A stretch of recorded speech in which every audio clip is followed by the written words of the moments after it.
Hey everyone, welcome to the first episode of a new podcast, the Knothole Book Club.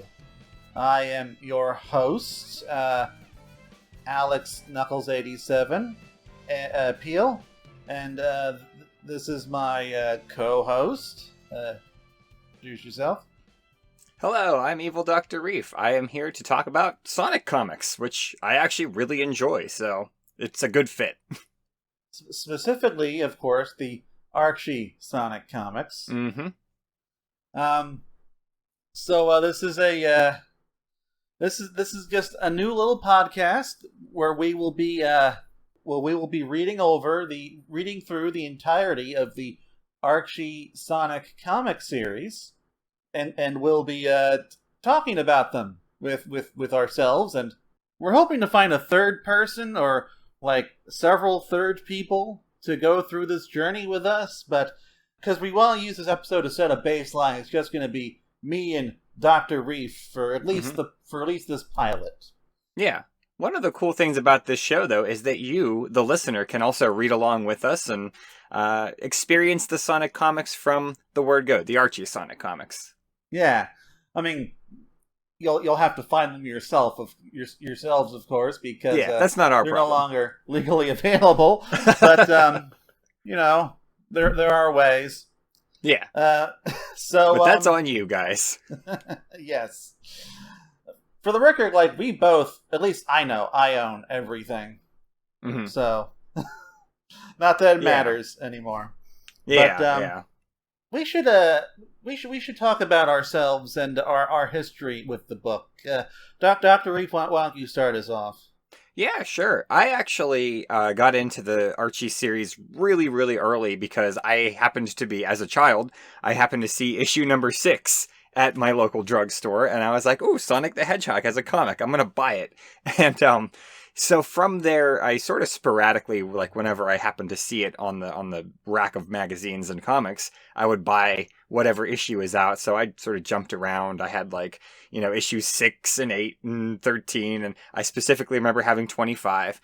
But then finally, when it got to, I believe it was issue 39, that's when I actually bought a subscription. And I subscribed pretty regularly up through about the mid-80s of the comic.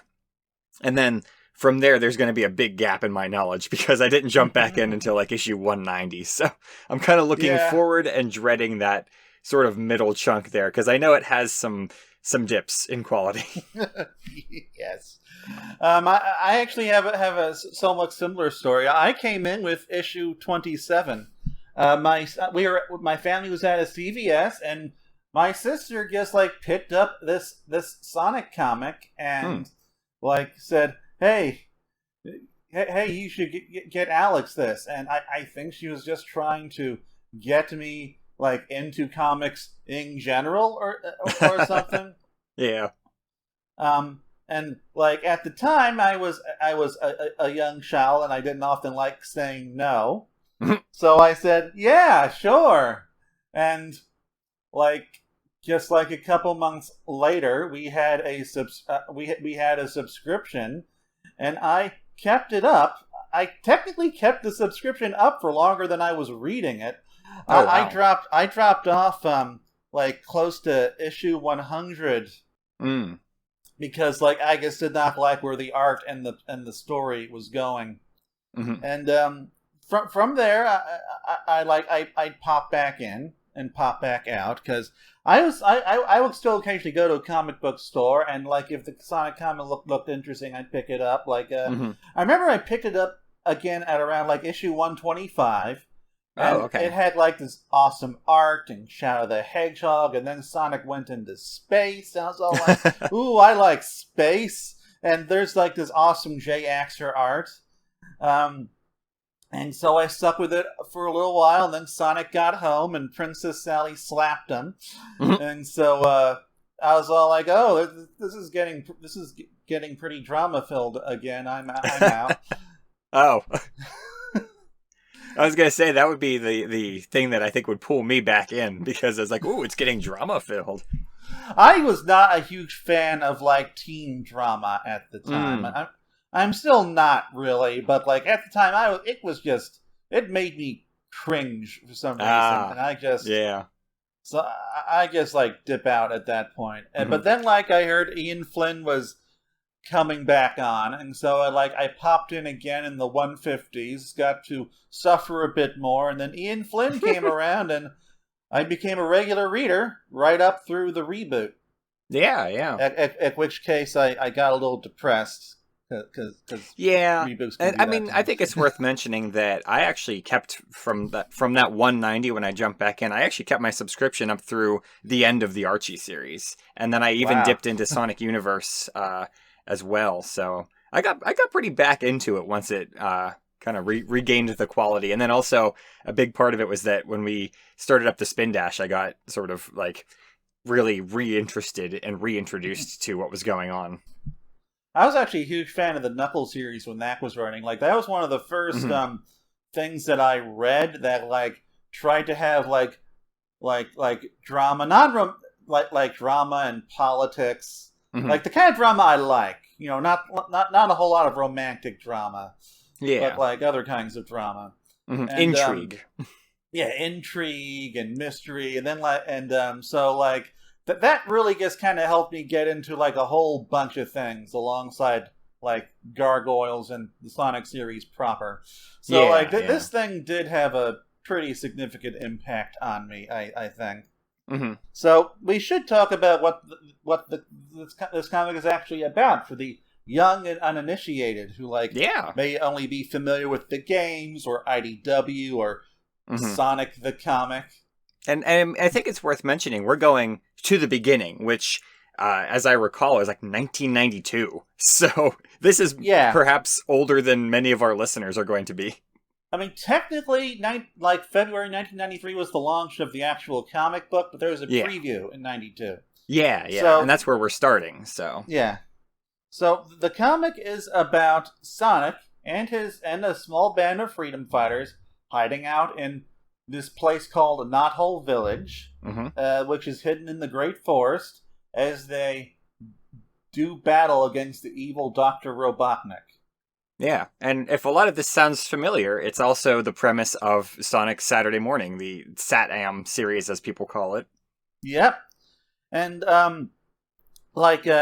this whole comic really is just kind of a mix of Sonic Sat-Am and Adventures of Sonic the Hedgehog and the games.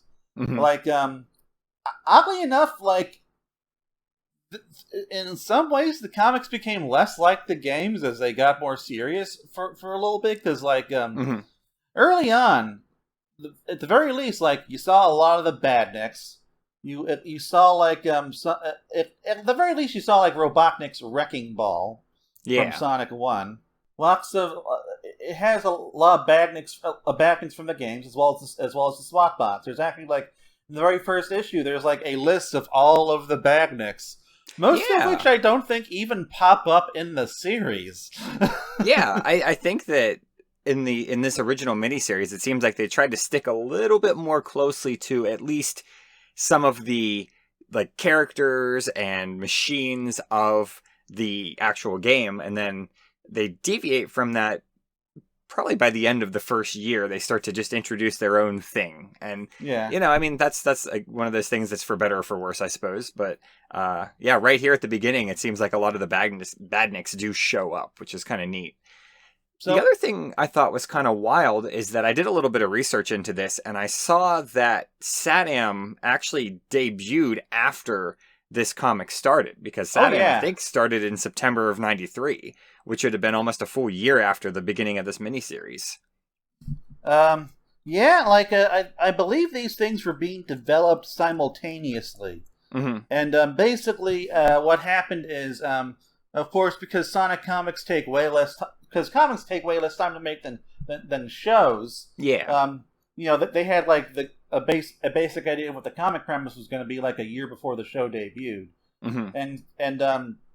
So the actual comic, as I said earlier, it debuted as a 6-page all newspaper print preview comic in the Sega Visions magazine in November 1992. basically the same day as Sonic the Hedgehog 2 on the Genesis. Oh, wow. And so what we kind of read with this miniseries was, I think, like a kind of like a prototype of what Satam was eventually going to be. Mm-hmm. At least that's like my general feeling. Yeah, as I read this.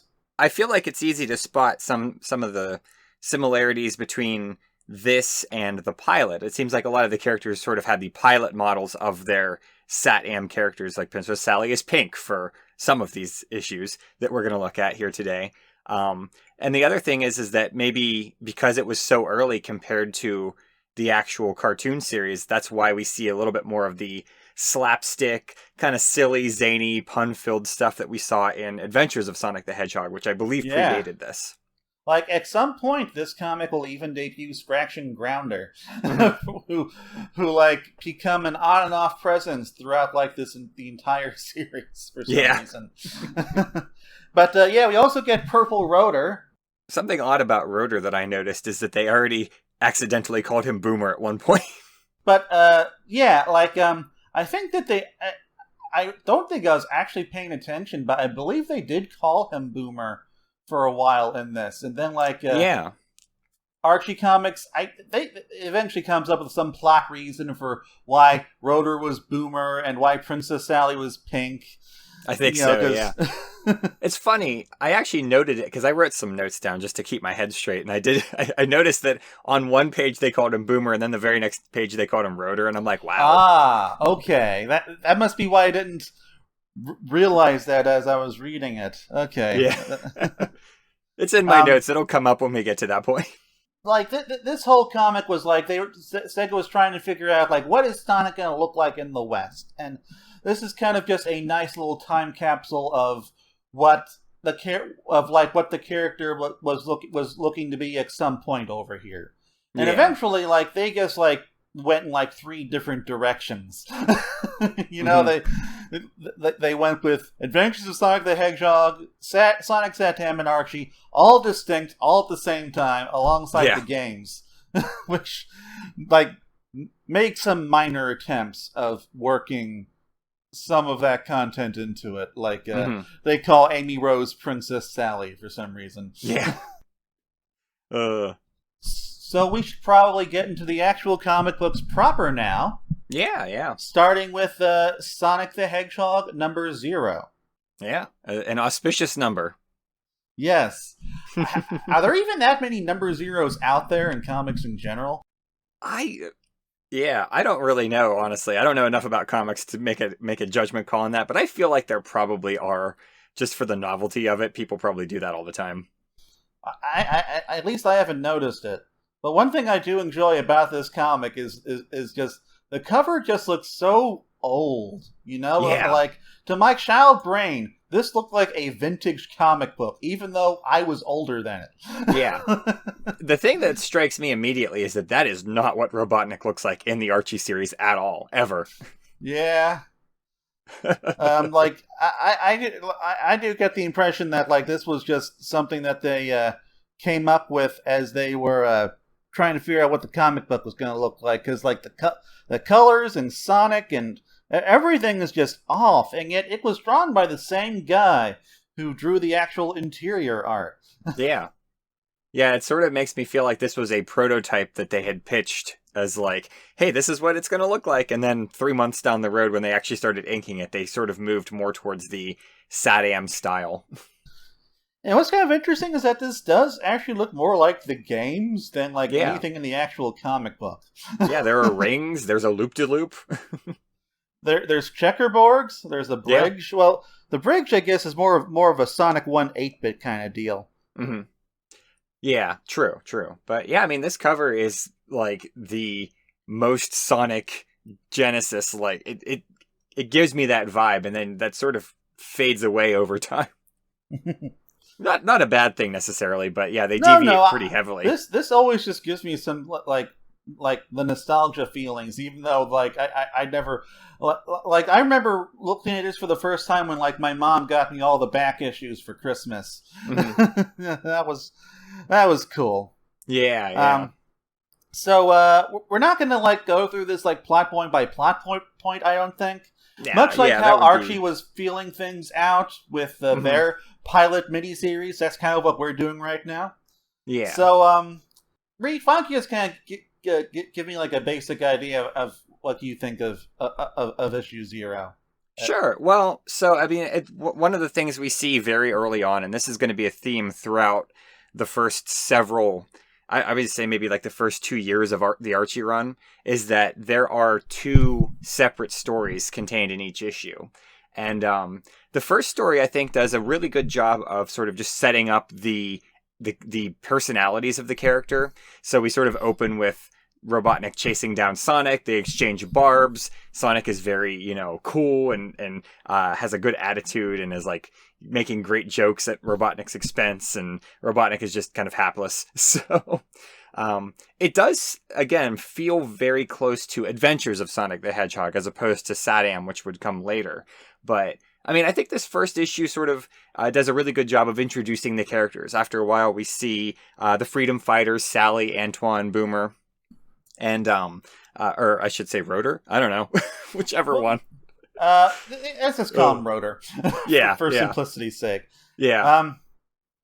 Yeah. One thing I did notice as I was reading this, because like I'm actually paying attention to this stuff now, is that like most of the characters get some kind of like defining line or like exchange, and so like Antoine is the stuffed shirt.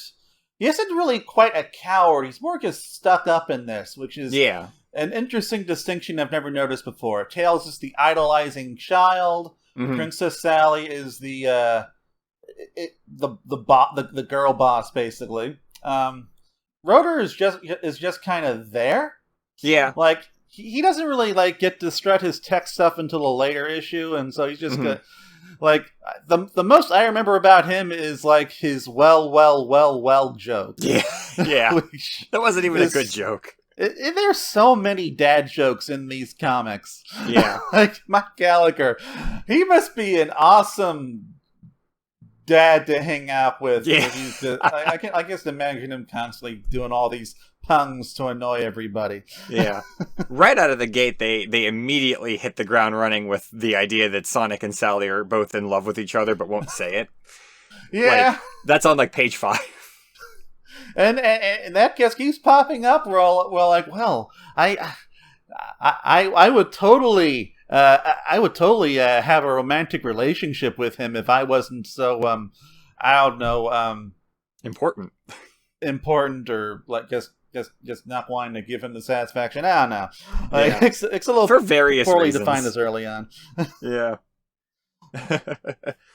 But yeah, I mean, this first story is pretty textbook. There's a problem they have to solve. There's a leak in Knothole Village, which they, right out of the gate, say Knothole Village is their secret hideout. It has not been discovered.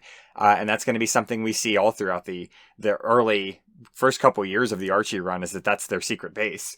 Yeah. And so they have to solve this problem. Robotnik comes along again, tries to kill them all, and they beat him. And I mean, that's pretty much textbook what we're going to see for a lot of these early stories.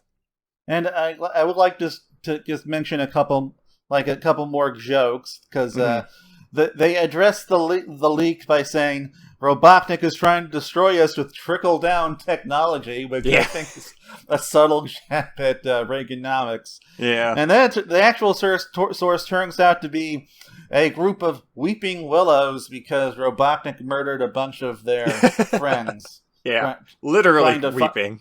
Yes, trying to find Knothole by clearing the forest, which makes a lot of sense, and you wonder why they didn't.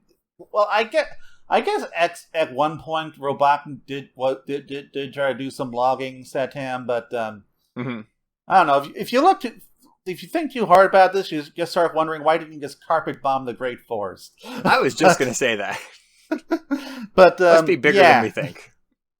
Then obviously there wouldn't be a plot. Yeah. One other thing that I think is kind of interesting, just in this first story alone, is that we see Sonic grabbing a power ring. And again, right out of the gate, we're seeing that the rules for power rings are completely different than what we see in the video games. And basically, they sort of give him like a super speed boost. They give him like more strength. I would almost say it's almost equivalent to going supersonic, but without sort of the transformation and clearly without any emeralds. Yeah, this is basically how they work in Sonic Satam. And although he does use it in a really weird way, he jumps through it like a hoop. Yeah. To bounce Robotnik's wrecking ball back on top of him. That's just... The action in this can be a bit weird. Yeah. I mean, when I think of jumping through ring hoops, I think of going to special stages. So completely different. Another interesting thing about this is that there's a lack of Snively here. Yeah, like throughout this whole miniseries. And so instead Robotnik basically has to bounce off of his robots. Yeah. Who are way more talkative than they are later on. And we see a lot more video game badniks. You're right. We see Caterkiller right at the start. Eventually, we're going to see Chomper. I forget what it was. And Buzz Bomber. And, yeah. I forget. Burrowbot, I think his name is. Yeah, Burrowbot shows up. And, okay, I thought there was one other one. Well, whatever. Yeah, they're sprinkled in there. I can't remember all of them, but... Yeah, I mean, we see the badniks taking on more... It almost feels more like an Orbot-Cubot relationship in a way. Yeah, except more subordinate. They don't really talk back. Yeah, that's like true. Orbot and Cubot do, which makes the dynamic kind of, I don't know, stale, I guess. Like, there isn't much of a dynamic there. It does make me feel like, with the lack of Snively, that it was from like a very early draft of the pilot of Satam that they were working off of, not just the character designs. I actually don't even remember when Snively first popped up. I guess we'll find out. I'm fairly certain it was within the first year of the regular book, but I'm also fairly certain it wasn't issue 1. Yeah, I was going to say, he wasn't in issue 6. I just went back and reread that whenever another Sonic Stadium staffer, GX, was playing through Sonic Spinball. Yeah. But yeah, I mean, and then one of the things that I think is kind of interesting about this comic is that the second story, is a backstory of the planet Mobius and sort of how Robotnik came to power, which kind of clashes pretty wildly with what is established later on, which is a lot more serious and dark in tone. It clashes wildly with what's established in the actual comic book, and it is no blast in the past. Like in this one, Sonic just living happily with his uncle. He's delivering chili dogs, and then Robotnik orders a super big order of chili dogs, and apparently Sonic hasn't even realized that Robotnik has taken over the nearby city. Yeah. And so he delivers the chili dogs, and Robotnik tries to smash him with a wrecking ball, and he survives that, of course. But while he's away, Uncle Chuck has been taken away for smiling. Because again, that's just what we're dealing with in these comics. Although we do establish some rather important things in this one as well. We see that Uncle Chuck has invented Sonic shoes, which it comes up a lot that he was sort of an inventor and a tinkerer and that sort of thing. And the other thing that we see is that, Uncle Chuck was eventually taken off, and his dog Mutsky as well, and they were roboticized. They were turned into robots. Although what's interesting about robotization in the miniseries is that it kind of gives them swirly eyes. Yeah, they're clearly not actually robot. The only one that actually looks like a robot is Mutsky when he pops up in a later issue. Yeah, he's super a robot. This even becomes a plot point where I don't know. I guess we should we address later comics now, or should we wait until we get to them? I think it's worth bringing up because I think I know what you're going to say.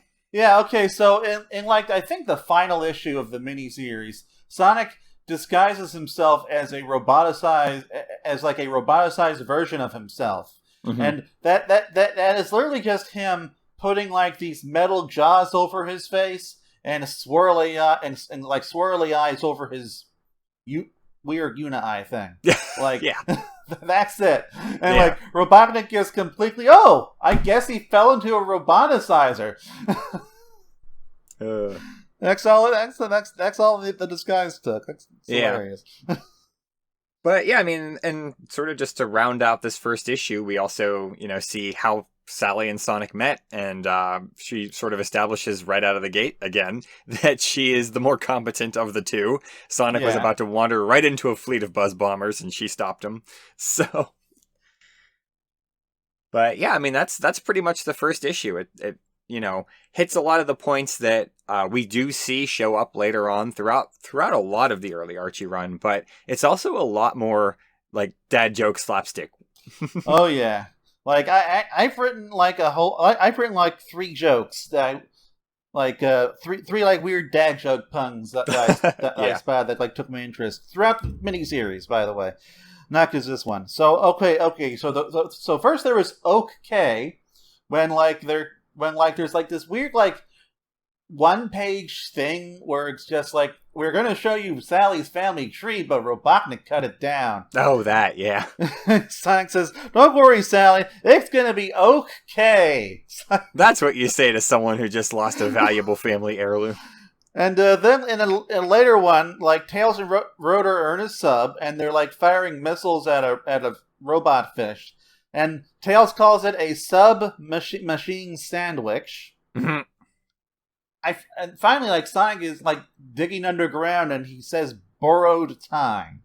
Yeah. A lot of puns in these first couple issues. Oh, man. No, I wonder if Shiggs appreciates these puns. Another thing, though, that since you brought up the family tree thing, is that there are a lot of sort of just, like, 1-page splashes that are just jokes. Like... Yeah. There was the sneaker peek at the end of this issue 0 thing that's just a lot of puns about how his shoes are made. There's nothing informative or valuable about it. It's just like, there's like the don't tread on me souls. And it's like, what does that even mean? But, yeah. And there's actually a couple of lore drops in issue 0, if you can call them that. I bet that just made Chris cringe a little. So like, there's Sonic's 6 speed settings, which... Subsonic, Ultrasonic, Supersonic, Transonic, Hypersonic, Warp Sonic, and 7, which is just a Spindash. And Sonic actually refers back to this.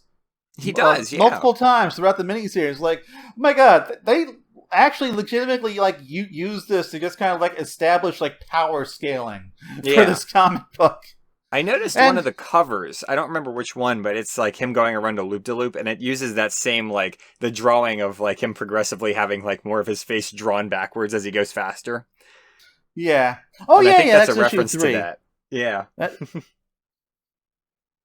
So, I don't think we actually, like, firmly established, like, the artists and writers for this, so... Oh, yeah, no, I don't think we have.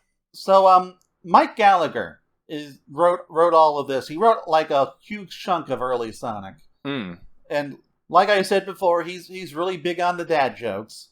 And the very first 3 issues of this miniseries are also drawn by Scott Shaw, who was mostly known for his Archie work, like his Archie Andrews. That Archie. Yeah. For the second issue, which is issue 1. Yeah, which is issue 1. One thing I do want to note is that Tails actually plays a larger role in this than he does in the in Sonic Satam. Like he's basically treated as just one of the freedom fighters in this, which is a little weird when they start treating him like a kid again in the proper Archie comic series. Yeah. So I'm not sure if there's anything we really want to address from like issue 1 specifically. Sally's pink now. In the issue 0, she was brown with blonde hair, and now she's pink with black hair. And it's something that I would feel like odd seeing in real time. Of like next month, all of a sudden, one of the characters looks radically different. Yeah, I get the feeling that like again. Actually, like before, like Sally's design was finalized, like her prototype design was brown with blonde hair. Yeah. Although, like she also had just like a completely different physique and everything. So I'm not sure how relevant that would be to this. She's got terrible posture too. That's good for a massive head. What's that? They have massive heads, so of course they have terrible posture. That's fair. But yeah, I mean, this one is also, again, I think establishing more characterization stuff. We see that Sally is going off to try to meet with Robotnik and try to negotiate the release of her father, which we established once again that, not only was Uncle Chuck kidnapped, but King Acorn is gone. And although he wasn't, apparently he wasn't roboticized. Yeah. And they don't yet have it established that he has been thrown into the zone of silence / the void. Yeah. Yeah, that'll come along a lot later. But I kind of got a kick out of this because, like, she knew what she was doing, and she knew that she had this plan, and the other three, it was Tails and Sonic and Antoine, they're, like, chasing after her, trying to, quote-unquote, save her, and she doesn't want to be saved. She had a plan to, like, get info from Robotnik, and they ruined the whole thing, which... Like, basically the whole thing was she was, like, she Rotor modified her shoes, he spent months on it, and, like, she was going to let herself get tossed into the roboticizer, so that she, like, the machine could be analyzed and they could figure out how to reverse the effects. Yeah. And instead, like, Sonic and Tails and Antoine just rode in and blew it up. Yeah. Oh, and this is the one actually where they immediately confuse Boomer and Rotor's name. Again? Well, this is the first one where they did it, as far as I noticed. Okay. But all right, I thought you said it was in issue 0. I was misunderstood. No, I just said it was in this miniseries, but I'm pretty sure this is the first time that it actually happens. And then I don't know if it happens within one issue again, but I think that's kind of funny. But yeah, so we see them sort of ham-fist their way through that plot, which it was funny. I thought it was a really good one as far as these miniseries ones go. Yeah, yeah, I had a good time reading this. Yeah, the second story is pretty straightforward. Sonic's fishing. He gets attacked by a chopper, which is those robot fish things. He almost gets roboticized, and he's saved by Rotor and Tails in their submarine, which has many puns attached to it. So. Yeah. Although, the bathysphere, which is the submarine, does actually get brought back in the comic series proper. yeah, a couple times. I feel like they are hitting. I mean, I hate to even say that they're hitting a stride already, but I mean, it felt a lot tighter than the first one right out of the right away. It felt just better, Yeah. Like, as far as these, like, early humor books go, I agree with you on that. Like, I'm not going to start really loving these for a little while, unfortunately. Right. But... yeah, these are not written for, us here as adults. They were written for us as children, and that's fine. Yeah.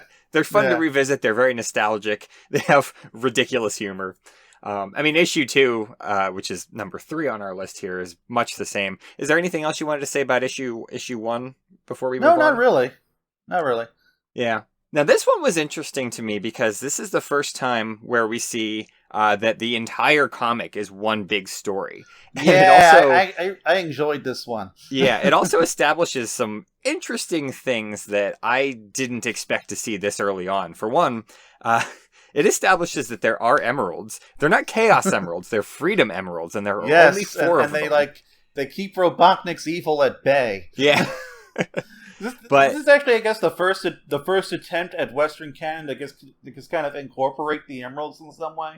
Yeah, yeah. It's as weird as you'd expect it to be. Yeah, it's very much not like what you would expect, and they're not the Chaos Emeralds that you would come to know. But I did think it was interesting. These 4 emeralds, they're on this crown. I don't know if they specifically call it the Crown of Acorn, but I know that they do call it that. Yes. Because I know later on in the Archie series that they established the Crown of Acorn does have some kind of magical power. So I thought it was interesting that that's pretty much brought up at the start right here. Yeah. Like, this crown in particular, like, basically, it gets retconned. Like, this, none of this can happen in the actual Archie comic book. But, because this is the mystical Crown of Acorns, which later plays like a pretty big plot point in a later story arc. It's not just a big old crown with, like, acorn stamped on the front, which right. That design just makes me laugh. Yeah.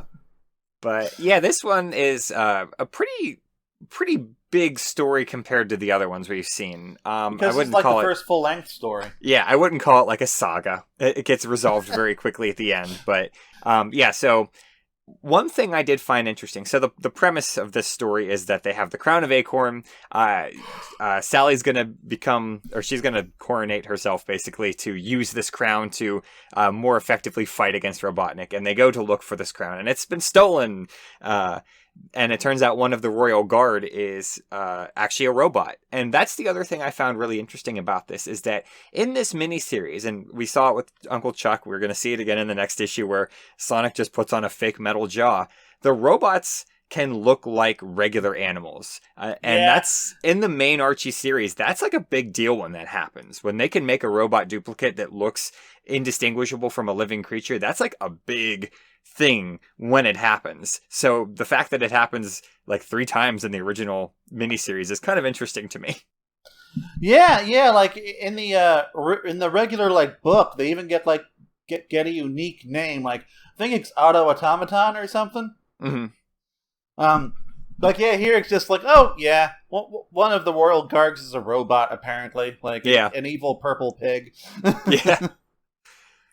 But yeah, so from there they go off and they have to retrieve these 4 emeralds. It's a little bit more globetrotty. They have to go to the land, sea, sky, and underground. Like it's at least more of an actual adventure, and not just Sonic and friends go off on a jaunt just outside the forest to mess with Robotnik or be messed with by Robotnik. Right, and it shows that Antoine can be pretty competent. It shows that Tails can be very, very helpful. Well, actually, one thing I thought was kind of interesting is that at one point, they're in this balloon trying to retrieve the one that's been brought to the air, and their balloon crashes, and Sonic like jumps from Badnik to Badnik to get across to the evil balloon, Robotnik's balloon. And I was like, oh, it's a homing attack. It's a thing basically. From Sonic Adventure. Archie Comics predicted homing attacks. That is true. Yeah. So, as you would expect, at the end, they retrieve all 4 of the gems, and the crown is restored, and there is actually a minor callback to the previous issue where Sonic has to go back to the same cave, deal with the same Badnik underwater in order to get a Freedom Emerald. Yeah. I do think it's interesting that they can talk and function pretty well underwater. That is weird. It's kind of funny because, like, in the games, they even reference the fact that you need to have an air bubble in order to continue breathing. But yeah, I mean, they can talk no problem, but then they will run out of air eventually underwater. And then at the very end, like this is also the first comic where Robotnik barely plays a role, and then at the end he complains about it. Yeah. Yeah, there's a lot more fourth wall breaking in these early issues. Definitely. And so now we get to the final issue, which confused me as a child, but it is the first issue that debuts Dave Manek as the artist, which is not a thing that I knew at the time. Like, I just thought, okay, these are all Scott Shaw, Dave Manek started here, but no, Dave Manek actually started right here, issue 3 of the miniseries, and can already kind of tell the difference here, because Dave Manek, like, he does do a lot to replicate Scott Shaw's style, but it's a little more, I guess, jagged or thick. It's a little hard for me to explain. Yeah. Like, I don't like it quite as much. Dave Manek, like, I don't hate his art, but I've never been the biggest fan of his art either. That's fair. I was gonna say, I'm gonna guess that he's also the guy that did issue number 6. Just kind of looking at it, and I don't know. I'm gonna be proved wrong in maybe like 2 episodes. Oh, we'll find out. I'm fairly certain that Dave Manek like drew at least the first 12 issues. Oh, okay. I think. Like he was a pretty regular artist for a while. Yeah, it's definitely got more of like a. I want to almost say like a fluid, like not a Disney style. I know what you mean. I'm looking at it right now. I'm looking at one of the pages, and it's like, yeah, this is very clearly like a different style that is a little bit more like, I don't know, wavy line. I wouldn't say necessarily jagged, but I would say a little bit more like stylized is maybe what I'm thinking here. Okay. I think the jagginess really comes later when Dave Manick updates his style to bring it a little closer to the games. Okay. But like for here, I'm just like trying to pick out why I don't like this quite as much as Scott Shaw, and that's all I could think of. Mm-hmm. But it is surprisingly different, actually. Now that you pointed it out to me. Yeah, it's not something that you necessarily notice right away, but it's there.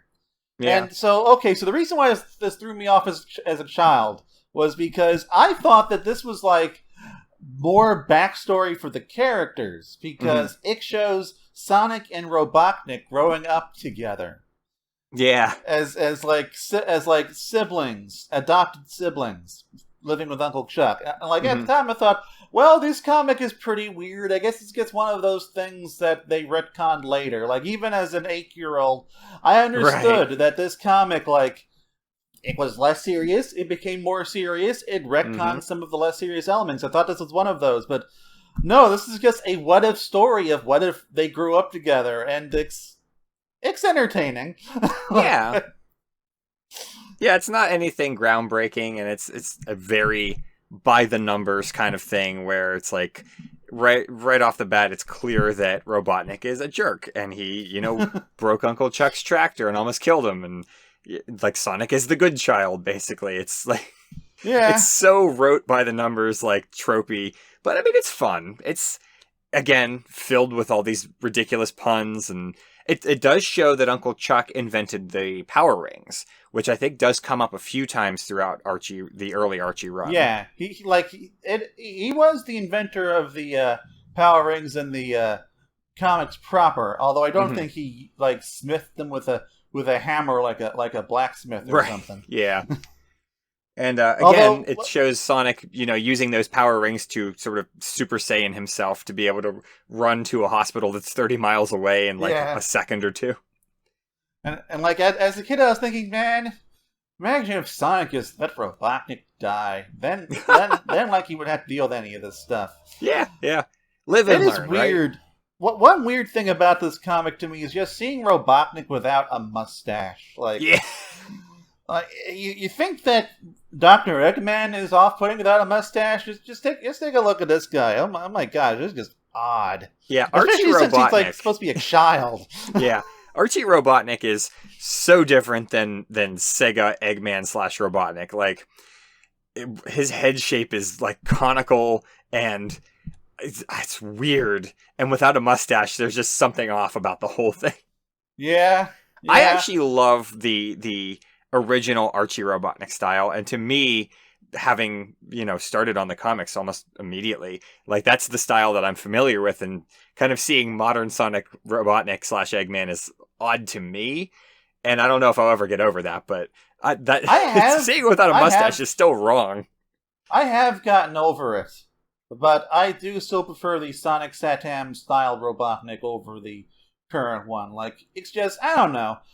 He like just that design combined with Jim Cummings' voice is just so perfect. Yeah. Yeah, he's definitely more sinister than modern Eggman, which is, I mean, they're two completely different writing styles. And unless it's Ian Flynn, Dr. Eggman, in which case he's a psychopath. He's like a murderous psychopath. Good point. No, actually, Ian Flynn Robotnik Eggman is very good. The worst one, like in the best way, but the worst one. But we'll get to that towards the end of our series here. Well, so stay tuned. Midpoint, but yeah. Oh yeah, true. So like Robotnik, he like in the dream he like just builds a killer robot out of their appliances, and Sonic smashes it, and then he like runs away and swears revenge. And so I'm thinking, oh hey, and so like now like reading out now is like, it's like asking me, would you like to see more imaginary Sonic stories? And oh my gosh, of course, that makes so much more sense. And yeah, they definitely had a lot more of these like what if / dream sequence / like, again, in 2 episodes we're going to be talking about the Sonic Christmas Carol. So, which at the moment is the only one I even remember. Yeah, that's because I like, I don't know, maybe 10 years ago when we were doing the Spindash, I did a mini episode where I just narrated that specific story as like a Christmas episode that we put out. And so I like know that story really well, and it's like stuck in my head. So man, you should do like a remake of that this year. I should. I could probably do a better British accent than I could back when I was, in high school or whenever that was. No, I was in my 20s back then. Holy cow. I'm getting old now. We're all getting old. That's how time works.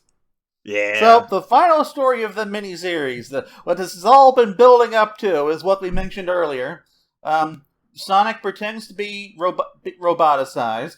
Dr. Robotnik tries to test his loyalty by at first trying to ask him where's Knothole, which I'm just wondering why wouldn't Sonic just lie? Sonic, of course, does not want to. So Sonic, his whole mission is to go back to the factory, and is to go to this factory that's building crab meats and blow it up while he's pretending to be roboticized. And oh no, Uncle Chuck and Muxky are there. He can't blow this up, and so he has to think on his feet. He finally Robotnik tests him again. He say, "Hey, if you're really a robot, blow up Knothole at that with that console over there called Bombs Away." and so Sonic walks over to it, of course, and instead of blowing up Knothole or the crab meat factory, he blows up a factory making buzz bombers, which I guess that works. Yeah. I found a couple things in this interesting, and also, I mean, I don't want to overanalyze it too much, but there were some pretty big plot holes here. The thing I think that I agree with you on, though, is like, why didn't he just lie in the first place? And then the second big thing is like, why did Robotnik not just have him tell him the coordinates and then put them in himself? Because that, means that he knows, oh, that's the coordinates for my Buzz Bomber factory. I shan't blow that up. Why did he trust Sonic, who he was testing, to blow something up himself? I don't know. Well, given how this Robotnik can be, he could have requested the coordinates, not realize that it was for a factory like 5 miles away. And yeah, this iteration of Robotnik is not clever or scheming or conniving. Just I have a question. Can you hear anything in like in the background, like a tractor or something? I don't believe so. No. Good. All right. So, because that's going on right now, I want to make sure this audio remains usable. Oh yeah. All right. So that's the miniseries. Yeah, an auspicious start. And it's not completely different from what we end up getting just the very next month when the proper series starts. Yeah, I mean, it's for the first year or so, you're really going to see a lot of these more like slapstick, zany dad joke stories. And again, this is written for kids, so I don't have any problem with that. Yeah. I love reading through them because it makes me like remember how much fun that was as a child to go through these series. And then the neat thing about it for me is that they kind of aged with me. So like, when I got issue 6, I was like 9 or something like that. And then by the time we got to some of the more serious, like issue 30 through 50 stuff, then I was like hitting middle school, and it was like the series had matured with me, I guess you could say. Yeah, that was basically my experience too. I think that is in part because like children's media in general kind of aged with us. Like we are the generation that kind of made children's media what it is today, essentially. Yeah. Ian Flynn. Yeah, the 80s and 90s kids were the ones who really kind of got into... Ian Flynn is, I think, only like 5 or 6 years older than us, or at least me. Holy cow. Huh. Like, so he might have grown up reading early Archie. Yeah, like, he was a fan before he was a writer. And, that's always cool. But, of course, like, so, by issue 50, like, things are going to start to get a lot darker, and, like, issue 75, 100, like, things do progress and get a little more, not necessarily mature, but, like, at least, like, something that more mature readers could conceivably appreciate. Yeah, there aren't too many dad jokes. Yeah. Although Dave Manick and Mike Gallagher do continue to pop up every now and then, which I appreciate. One thing I like about the miniseries and through the couple first issues, it's just the gratuitous use of signs.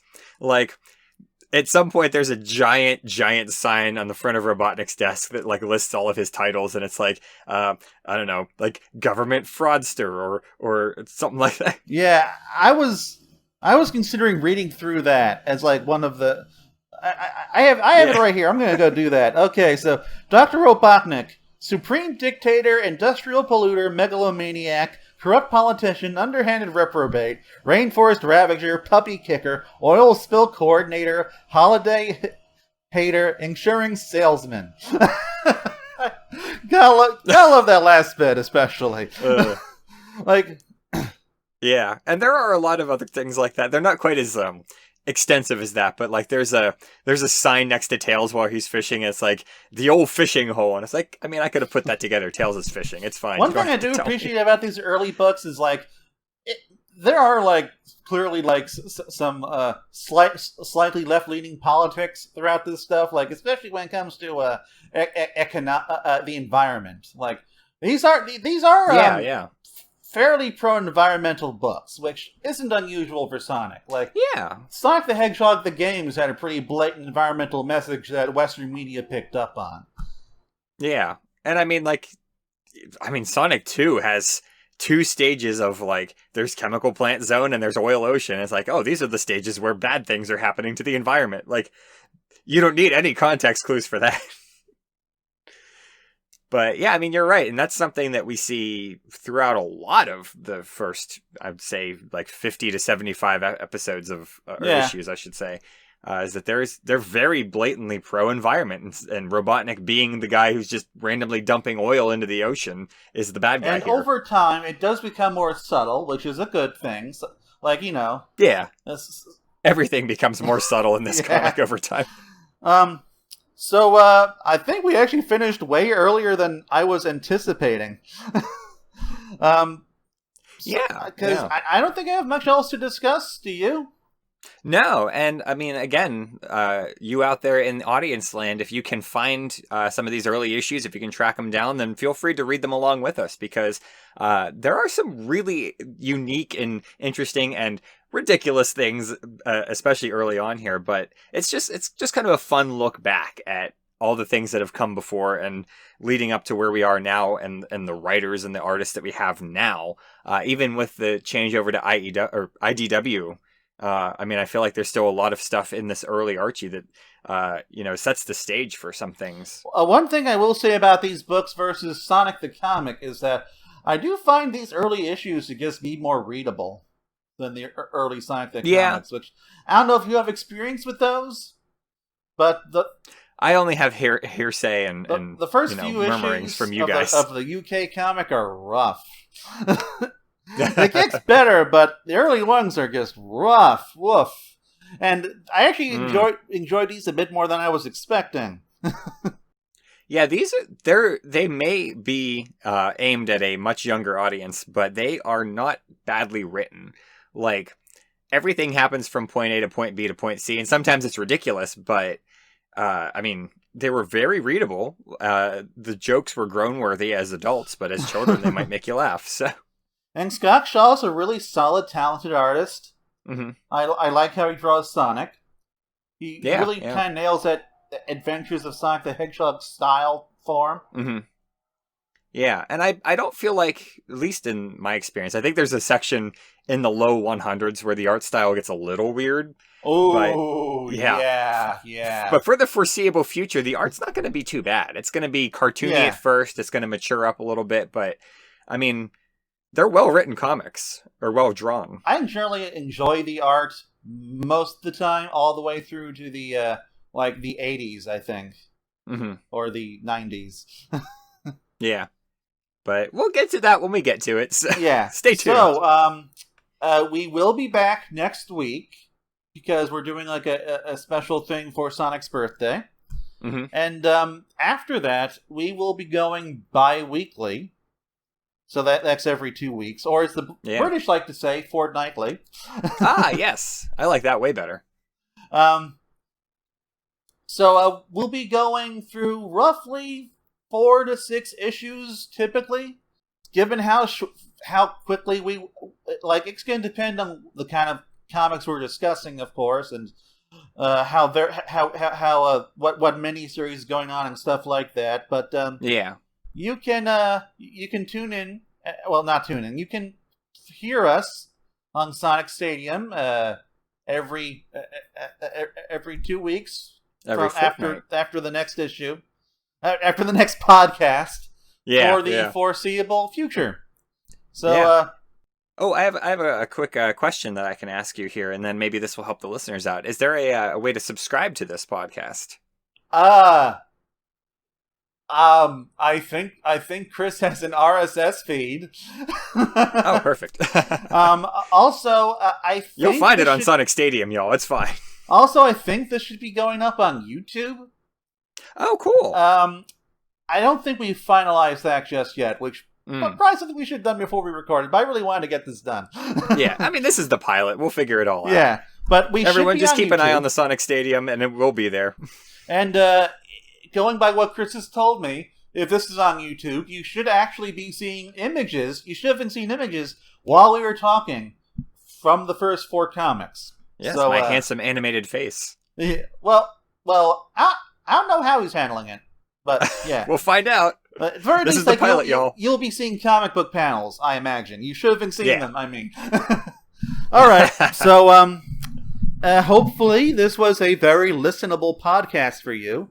And hopefully you will find a way to read along with us. It's not hard.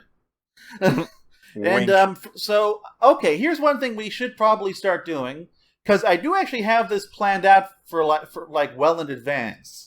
Oh, yeah, we will be going through the next six issues, the first 6 issues of Sonic the Hedgehog for the next episode. So if you want, well, then I misspoke. Then when we're talking about the Spinball and the Christmas one, that's next episode, not 2 episodes.